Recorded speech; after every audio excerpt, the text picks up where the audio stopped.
Yes, being a Mahila Morcha president and the first lady of the state also, it is really a proud moment for all of us. Yes, a little, thing is there on our mind that we could not make it in Panji, but yes, it's also a thing for us that we have to learn some more things and then, kind of uh, do more work in our capital city so that we can win it in 2022 for sure.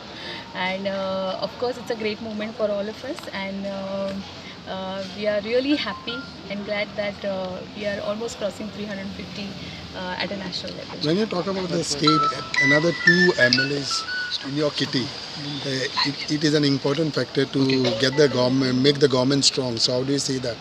Yes, of course. I mean, the Three MLAs MLAs. who have been elected today, they are very, very important for us as far as stability of the government is concerned. So, and they are equally important for our government also.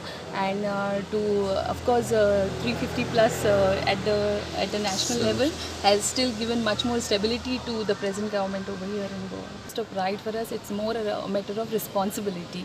So, hopefully, that a faith has been shown by all the Goans by electing these three MLAs on a BJP seat. So certainly we are going to work more hard towards the upliftment of every Goan over here. As a BJP Mahila leader and as well as I can say wife of the Chief Minister, you must be really happy today. Yes.